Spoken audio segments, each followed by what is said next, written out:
পর্যটকে মুখর পার্বত্য জেলা রাঙামাটি।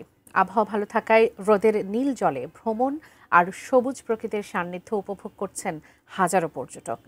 বিস্তারিত জানাতে রাঙামাটির ঝুলন্ত সেতু থেকে এই মুহূর্তে যুক্ত হচ্ছেন প্রতিনিধি ইমতিয়াজ কামাল ইমন।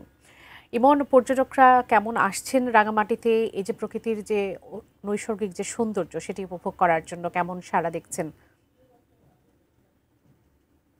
আপনি যেমনটি বলছিলেন, এই শীতের এই মৌসুমে কিন্তু পার্বত্য জেলার রাঙামাটিতে কিন্তু বিপুল পরিমাণে পর্যটক আসতে শুরু করেছে। আর বিশেষ করে সাপ্তাহিক ছুটির দিনগুলোতে কিন্তু এখানে যে সকল পর্যটকের বিনোদন কেন্দ্রগুলো রয়েছে, সেই বিনোদন কেন্দ্রগুলোতে ১ থেকে ১,৫০০ পর্যটক কিন্তু প্রতিনিয়ত আসছে। আর এই যে ছুটি সামনে যেহেতু ডিসেম্বর মাস, এখানে যেহেতু সকল স্কুল কলেজগুলো বন্ধ হয়ে যাবে তাদের বার্ষিক পরীক্ষার পর, সেই সময় কিন্তু আরো বেশি পর্যটক কিন্তু এই পার্বত্য জেলার রাঙামাটি ভ্রমণ করবে।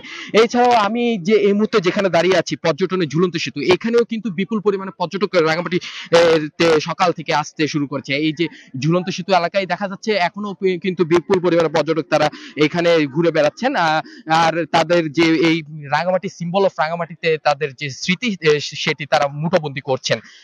একই সাথে বলে রাখি, এখানকার যে অন্যতম আরেকটি বিনোদন কেন্দ্র রয়েছে সাজেক, সেখানেও কিন্তু আজ সকালেও বিপুল পরিমাণ পর্যটকের উপস্থিতি আমরা খবর পেয়েছি। সেখানকার যিনি আবাসিক হোটেল মালিক সমিতির সভাপতি রয়েছে সুবর্ণ দেব বর্মন, তার সাথে কথা বলেছিলাম। তিনি আমাকে যেটি জানিয়েছে, সেখানেও কিন্তু তাদের যে কটেজ গুলো রয়েছে সেখানে কিন্তু শতভাগ বুকিং রয়েছে। এছাড়াও রাঙামাটির যে সকল কটেজ গুলো রয়েছে সেখানেও কিন্তু এই সাপ্তাহিক ছুটির দিনগুলোতে শতভাগ বুকিং থাকলেও অন্যান্য দিনে ৫০ থেকে ৬০% বুকিং হচ্ছে, এবং তারা আশা করছে আগামীতে আরো বেশি পর্যটক এই রাঙামাটিতে ভ্রমণ করবে।